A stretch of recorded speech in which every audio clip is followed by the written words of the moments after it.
Hello विद्यार्थियों, आपका अपने इस YouTube चैनल में बहुत बहुत स्वागत और अभिनंदन है। आज हम लोग शुरू करने वाले हैं क्लास 9वीं की गणित, जो NCERT पैटर्न पर आधारित होगी।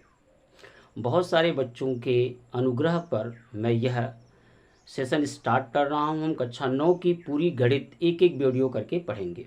तो आज हम लोग सबसे पहला जो चैप्टर शुरू करने वाले हैं, जो पहला चैप्टर है, जो पहली टॉपिक है, उसका नाम है संख्या पद्धति नंबर सिस्टम। तो संख्या पद्धति नंबर सिस्टम में हमें क्या चीज़ें सीखनी है, ये बहुत ही इम्पोर्टेंट टॉपिक है। आज भी आपके लिए उपयोगी है और बाद में चल करके आप किसी नौकरी के लिए एग्ज़ाम में का देंगे तो वहाँ पर भी यहाँ से क्वेश्चन पूछे जाते हैं। तो आइए बिना विलंब किए हम लोग शुरू करते हैं नंबर सिस्टम संख्या पद्धति। तो विद्यार्थियों, संख्या पद्धति में हमें पहले सीखनी है कि प्राकृत संख्या क्या होती है। तो सबसे पहले हम सीखेंगे कि प्राकृत संख्या क्या होती है। अंग्रेजी में बोलते हैं इसे नेचुरल नंबर। तो विद्यार्थियों, प्राकृतिक संख्या यानी जो गणना करने वाली संख्या होती हैं, गणना करने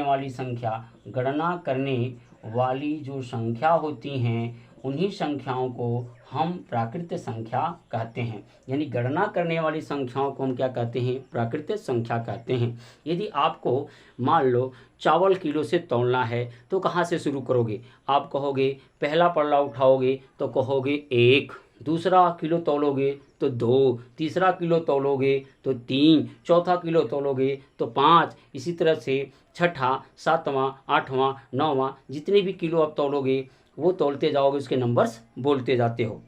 यानी कहने का तात्पर्य यह है विद्यार्थियों कि आप कोई भी नाप तौल के काम करो या मीटर से कुछ नाम करो तो आप शुरू कहाँ से करते हो? 1 से। शुरू कहाँ से करते हो? 1 से, 1 से। तो यदि आप 1 से शुरू करते हो तो 1 से शुरू होकर के अनंत तक जाने वाली जितनी भी संख्याएं हैं, उन्हीं संख्याओं को हम लोग प्राकृतिक संख्या कहते हैं। अनंत तक मतलब जहाँ तक आपको गिनती आती हो, जहाँ आपकी गिनती समाप्त हो जाए वहाँ तक की संख्या को हम लोग प्राकृतिक संख्या कहते हैं।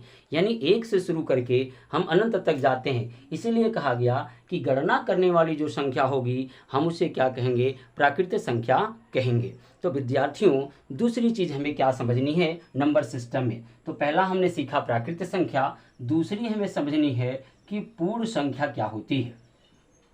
पूर्ण संख्या क्या होती हैं?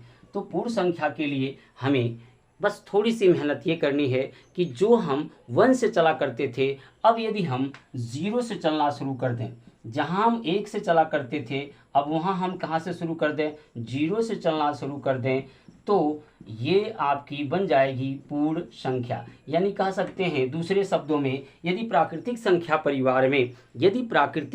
परिवार जो 1 से लेके के अनंत तक चलती है, उसमें हम शून्य को मिला लें तो हम उसे पूर्ण संख्या कहने लगते हैं। अर्थात अगर आपसे कोई पूछे प्राकृतिक संख्या तो 1 से अनंत तक, और कोई पूर्ण संख्या पूछे तो 0 से लेके अनंत तक होती है।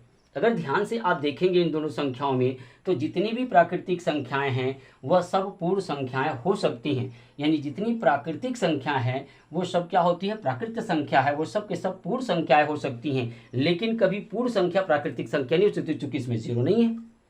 अर्थात सभी प्राकृतिक संख्या आपकी पूर्ण संख्या हो सकती हैं। तीसरी चीज़ हमें विद्यार्थियों सीखना है, वो सीखना है पूर्णांक के विषय में।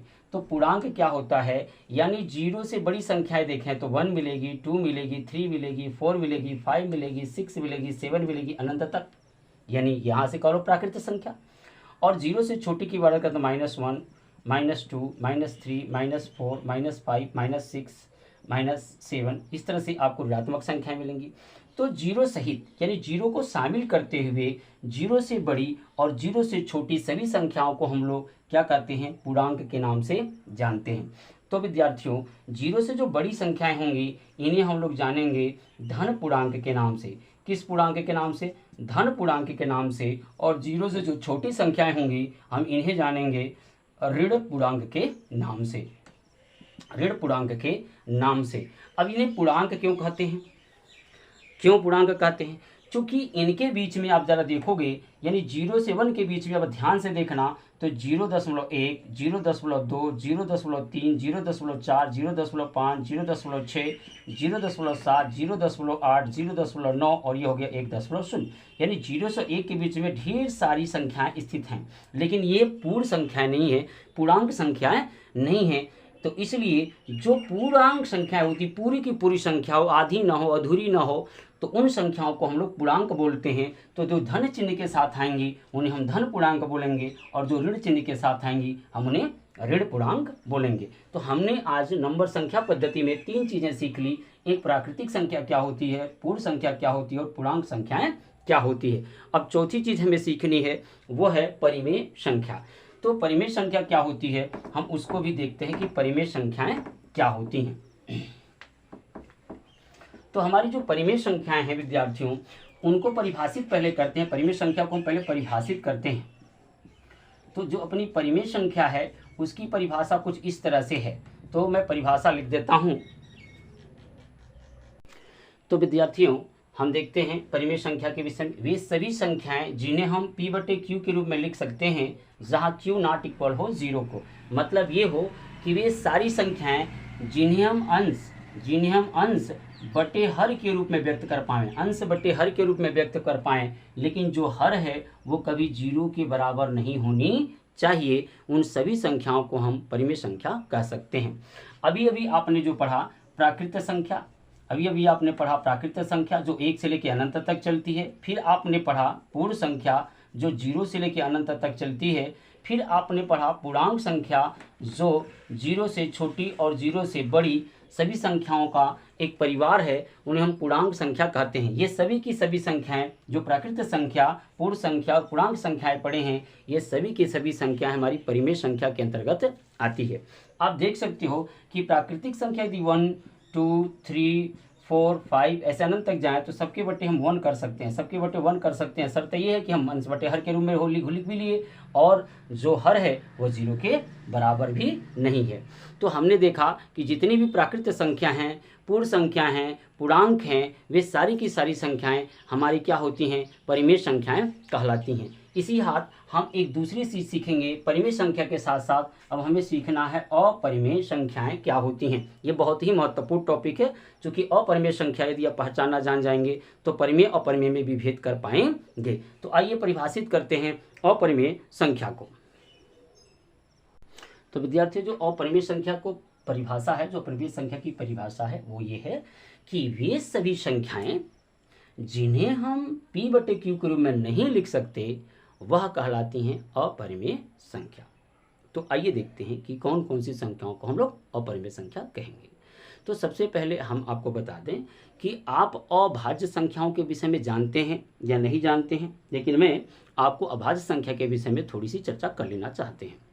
तो इसमें क्या है कि ऐसी संख्याएं जो अपने सिवाय और एक की सिवाय किसी दूसरे से विभाजित नहीं होती हैं, वो सभी संख्या क्या कहलाती हैं, अभाज्य संख्याएं कहलाती हैं। जैसे मैं लिखूं तो 2, 3, 5, 7, 11, 13, 17, 19, 23 और भी संख्या लिख सकते हैं। 23 के साथ आप लिख सकते हैं 29, 31 और आप लिख सकते हैं 37, 41। बहुत सारी संख्या ऐसे मिलेंगी आपको, अनंत संख्याएं जो अभाज्य होंगी, जो अपने और एक की सीमा किसी दूसरे से विभाजित नहीं होगी। यानी अलने का मतलब ये है कि इनमें एक के और इनके सीमा किसी दूसरे से भाग नहीं जाएगा, और जाएगा भी तो वो दशमलव में जाएगा। तो ये संख्या हमारी अभाज्य संख्याएं कहलाती हैं, जो अपने और एक के सिवा किसी से न कटे। अभी तो ये हमारी परिमेय संख्याएं हैं।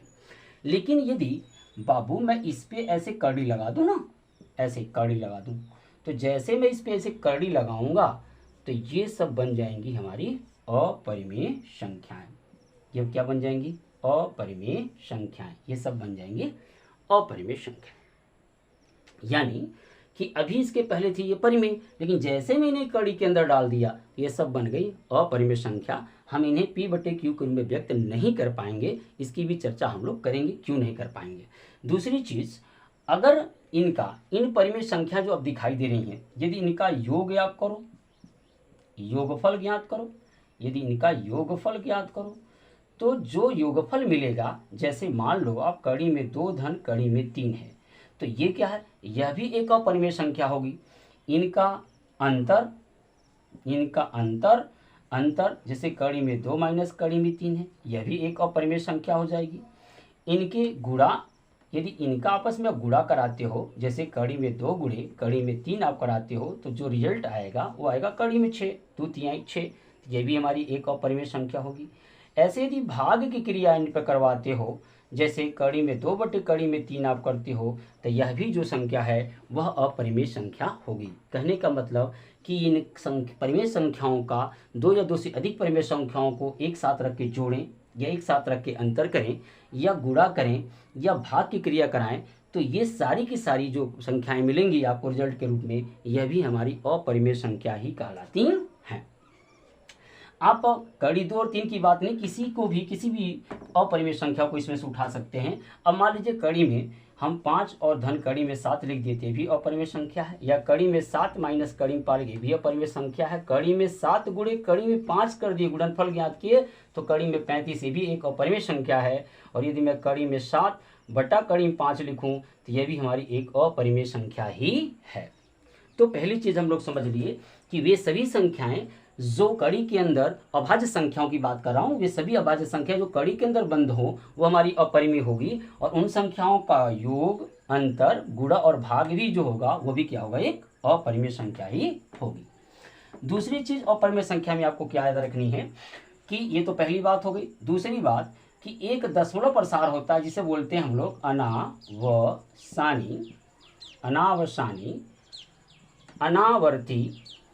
अनावर्ती दशमलव प्रसार। तो अनावर्ती दशमलव प्रसार जो होते हैं वो भी हमारी अपरिमेय संख्या के अंतर्गत गिने जाते हैं। जैसे आपको मान लो 0 मैंने 1 किया, और फिर मैंने यहाँ 0 लगाया 1 फिर 00 1 000 1 फिर 40 1 तो आप देख रहे हैं 0 की संख्या बढ़ती जा रही है। तो इस तरह से यदि 0 की संख्या आपकी बढ़ती जा रही हो, तो इस तरह के दशमलव प्रसार को हम अनावर्ती दशमलव प्रसार कहते हैं। और देखिए, अगर कोई अनिश्चित क्रम में दशमलव आता जाए, जैसे मान लो इस क्रम में न आए, जैसे मान लो 3 5 3 5 3 5 3 5, तो इस तरह के दशमलव प्रसार को हम लोग बोलते हैं अशांत दशमलव प्रसार। इसकी देखिए 3 5 3 5 की पुनरावृत्ति हो रही है। ऐसे ही आपकी हो सकता है 2 5 2 5 2 5 की पुनरावृत्ति हो सकती है। ऐसे आपका 3 5 7 3 5 7 इसकी भी पुनरावृत्ति हो रही है। ये सब अशांत दशमलव प्रसार हैं, लेकिन ये दशमलव प्रसार जो है वो अनावर्ती कहलाता है, जो कि अपरिमेय संख्या के अंतर्गत रखा जाता है। तो अगली चीज हम सीखने वाले हैं अनिश्चित रूप से जैसे दशमलव प्रसार हो, जैसे 7 5 4 3 2 1 0 8 9, देखो कोई निश्चित क्रम नहीं है, तो यह भी अनावर्ती दशमलव प्रसार के रूप में रखी जाती है। तो इन सभी संख्याओं का यदि वर्गमूल निकालो आप, तो इस तरह से अनावसानी रूप में आएंगी, यानी इनका निश्चित प्रसार नहीं होगा। तो इसका हमारे पास कोई नियम नहीं अभी तक बना कि हम इन्हें P/Q के रूप में लिख सकें, इसलिए ये हमारी होती हैं अपरिमेय संख्याएं। तो इस तरह के दशमलव प्रसार आपको जो अनिश्चित रूप से हो ऐसे भी मिल सकते हैं। जैसे मान लीजिए आपका यहाँ हो गया 7 0 7 7 0 7 7 7 0 7 7 7 7 7 0, तो इस तरह से भी हो सकता है आपका दशमलव प्रसार। इसे भी हम लोग अनावर्ती दशमलव प्रसार भी ही कहते हैं। तो इस तरह से हमने समझा कि अपरिमेय संख्या कौन कौन सी होती है। तो वे सभी अभाज्य संख्या जो कड़ी के अंदर बंद हो, इनका योगफल, अंतर, गुणा, भाग, वो भी हमारी अपरिमेय संख्या होगी। और अनावर्ती दशमलव प्रसार के रूप में लिखी हैं तो भी हमारी क्या होंगी, अपरिमेय संख्या ही कहलाएंगी। तो हमने इतनी चीज पढ़ने के बाद जो है अब हम प्रश्नावली 1.1 को हल करने के योग्य हो गए हैं। तो अब हम लोग नंबर सिस्टम के अंतर्गत एनसीईआरटी बुक से प्रश्नावली 1.1 को हल करेंगे, और फिर देखेंगे कि हमें वहाँ से कौन कौन से प्रश्न पूछे गए हैं। तो विद्यार्थियों, जो प्रश्नावली 1.1 है उसका जो हमारा पहला क्वेश्चन वो पूछ रहा है, क्या शून्य एक परिमेय संख्या होती है? क्या शून्य एक परिमेय संख्या है? तो आप कैसे बता सकते हो कि वो परिमेय है कि अपरिमेय है? तो आइए देखते हैं। जो शून्य है, हमें परिमेय संख्या के विषय में क्या पता है कि वे सभी संख्याएं जिन्हें हम p बटे q के रूप में लिख सकें, अर्थात कहने का तात्पर्य ये है कि जिन्हें अंश बटे हर के रूप में लिख सकें। तो उन सभी संख्याओं को हम लोग परिमेय संख्या कहेंगे। तो आपका जो जीरो है, तो क्या, और लेकिन शर्त साथ में थी कि q नॉट इक्वल जीरो की होना चाहिए, यानी हर जीरो नहीं होना चाहिए। तो अब हम देख सकते हैं 0/1 लिख सकते हैं, 0/2 लिख सकते हैं, 0/3 लिख सकते हैं, 0/4 लिख सकते हैं, 0/5 लिख सकते हैं। तो आप देख सकते हैं कि हम इन सभी को जीरो को हम p बटे q के रूप में लिख पा रहे हैं, और जो हर है वह जीरो के बराबर नहीं है। तो हाँ, 0 एक परिमेय संख्या है। 0 एक क्या है? परिमेय संख्या है, क्योंकि हम उसे p बटे q के रूप में लिख सकते हैं शर्तानुसार q यानी हर जो है जीरो के बराबर नहीं हो रहा। तो आइए देखते हैं दूसरा प्रश्न हमसे क्या पूछा गया है। तो विद्यार्थी, जो दूसरा प्रश्न अपना है वो यह है, 3 और 4 के बीच में 6 परिमेय संख्या ज्ञात कीजिए। तो किसी भी दो नंबर्स के बीच में कोई भी दो नंबर्स ले लो आप, चाहे आप वो प्राकृत संख्या से ले लो, चाहे आप वो पूर्णांक संख्या से ले लो, चाहे आप पूर्ण संख्या से ले लो। तो दो नंबर्स के बीच में असंख्य परिमेय और अपरिमेय संख्याएं पता की जा सकती हैं, यानी दो नंबरों के बीच में, दो संख्याओं के बीच में असंख्य परिमेय और अपरिमेय संख्या ज्ञात की जा सकती हैं। और हमसे पूछा गया है कि 3 और 4 के बीच में 6 परिमेय संख्या ज्ञात कीजिए। तो आइए इस तरह में के प्रश्नों को कैसे हल करते हैं वो मैं आपको सिखाता हूँ। सबसे पहले आपको काम क्या करना है कि हल करते समय आपको ये ध्यान रखना है कि इन दोनों संख्याओं को जोड़ना है, यानी 3 और 4 को जोड़ो, कितना होता है? 7। 4 और 3 को जोड़ो तब भी 7 होगा। तो 7 मिला हमें, इसका योगफल। अब उस योगफल से हम इसमें गुणा कराएंगे, किसमें? इस वाले में। तो 7 त्रिक 21 और उसी के बटे 7 रख देंगे, और उसी 7 से यहाँ गुणा करेंगे, 7 चौक 28 बटे 7। अब ध्यान से अगर देखो कि अभी भी ये 3 है, अभी भी ये 4 है, केवल रूप बदल गए हैं, यानी 7 त्रिक 21 और 7 चौक 28, यानी अभी भी ये 3 बना है, अभी भी ये 4 है, केवल रूप बदल दिया हमने। क्या क्या है कि 3 और 4 को जोड़ लिया, और जो योगफल आया उसका इसमें गुणा करा के उसी के बटे योगफल रख दिए, इसमें गुणा करा के उसी के बटे योगफल रख दिए। जैसे 7 त्रिक 21 बटा 7, 7 चौक 28 बटा 7। तो आप देखेंगे अभी भी ये 3 है और अभी भी 4 के ही बराबर है। तो अब इसके बीच में हमें 6 परिमेय संख्या लिखनी है। तो 6 परिमेय संख्याएं जो हैं, 6 परिमेय संख्याएं हम लिख सकते हैं। कैसे लिख सकते हैं 6 परिमेय संख्या? आप देखो, जैसे 21 है तो 22 बटा 7, 23 बटा 7, 24 बटा 7, 25 बटा 7, 26 बटा 7, 27 बटे 7। 6 हो गए, 1 2 3 4 5 और 1 6। तो इस तरह से दो नंबर्स के बीच में हमसे 6 नहीं, जितनी भी परिमेय संख्या वो कहे उतनी सारी परिमेय संख्या हम ज्ञात कर सकते हैं। तो हमसे 6 कहा था, हमने 6 कर लिया। तो आइए इसी टाइप का एक और क्वेश्चन आपको करके मैं दिखाता हूं। अगर मैं यहाँ पर कहूँ कि भाई आप 3 4 नहीं, आप 5 और 6 के बीच में 6 परिमेय संख्या निकाल के दिखाइए। तो फिर हम हल वैसे ही करेंगे, फिर हल लिखेंगे, फिर क्या करेंगे, इनका योगफल ज्ञात करेंगे। तो 5 और 6 का योगफल होता है 11। अब 11 पचे कितना होगा? 55 और कुल के बटे 11। फिर यहाँ 11 छक्के 66 और कुल के बटे 11। अभी 11 पचे 55, 5 के ही बराबर, 11 छक्का 66, 6 के ही बराबर है। मैंने क्या दोनों का योगफल किया, 5 और 6 का योगफल 11। अब उसी का मैंने सो गुणा कराया इसमें, 11 पचे 55 कुल के बटे 11, 11 छक्के 66 कुल के बटे 11। अब इसमें 6 परिमेय संख्या, तो हम लिख सकते हैं 56 बटा 11, 57 बटा 11, 58 बटा 11, 59 बटा 11, 60 बटा 11, 61 बटा 11, 1 2 3 4 5 6 हो गई। बीच में अभी और से गए हैं, अभी हम 62 बटे 11, 63 बटे 11, 64 बटे 11 भी लिख सकते हैं। तो आप देख सकते हैं कि हम इन्हें 6 परिमेय संख्या यहाँ से ज्ञात कर लिए। तो अब ये हमारा दूसरा क्वेश्चन जो था उसको हमने हल करके दिखा भी दिया, और उसी पर एक दूसरा क्वेश्चन भी आपको करके दिखा दिया। तो इसी तरह से अन्य क्वेश्चन अब बना करके कर सकते हैं। तो आइए नेक्स्ट क्वेश्चन देखते हैं हमसे क्या पूछा गया है। तो विद्यार्थी, जो अगला अपना प्रश्न है संख्या पद्धति में प्रश्नावली 1.1 का, वो ये कह रहा है कि 3/5 और 4/5 के बीच 5 परिमेय संख्या ज्ञात कीजिए। तो यहाँ ध्यान दीजिए कि यहाँ पर आपकी भिन्नात्मक रूप में लिखी हुई है, तो इसको हम उस तरह से परिमेय संख्या नहीं फाइंड कर सकते। इसको थोड़ा सा अलग तरीके से फाइंड करते हैं। कैसे कि आप देख सकते हो दोनों का हर बराबर है, तब तो कोई बात नहीं। दोनों का अगर हर बराबर है तो कोई बात नहीं। आपको करना क्या है कि आपको 5 परिमेय संख्या ज्ञात करनी है, तो 5 में 1 जोड़िए, जितनी भी परिमेय संख्या आपको ज्ञात करनी होगी उसमें एक प्लस करनी है, अगर भिन्नात्मक रूप में है तो। अगर हर बराबर है तो डायरेक्ट यहाँ पर आएंगे हम लोग। तो सबसे पहले हमें 5 परिमेय संख्या ज्ञात करनी है, तो उसमें एक जोड़ेंगे, कितना मिला आपको 6। 6 से अंश और हर में गुणा करिए, तो 6 से अंश और हर में गुणा कर देंगे तो 6 तरीके हो जाएगा 18 और 6 5 30, और ये 6 चौक 24 और 6 5 30। तो आपके बीच में आपको 18/30 और 24/30 मिला। अब इसके बीच में आप परिमेय संख्या लिख सकते हो 18 बटा की जगह 19/30, 20/30, 21/30, 22/30 और ये हो गया 23/30। तो ये हमारी 5 परिमेय संख्या हम लिख लिए। तो यदि हमारी भिन्नात्मक रूप में है और हर बराबर है तो जितनी भी परिमेय संख्या आपको ज्ञात करनी है उसमें एक प्लस करिए, और एक प्लस करने के बाद अंश और हर में गुणा करा दीजिए उसी संख्या से, और उसके बीच में आपको इतनी जगह बन जाएगी जितनी वह परिमेय संख्या ज्ञात करने के लिए कहता है। तो आइए इसी पर आधारित एक और क्वेश्चन में करके दिखाता हूँ। मान लीजिए 3/5 था, ये 4/5 था।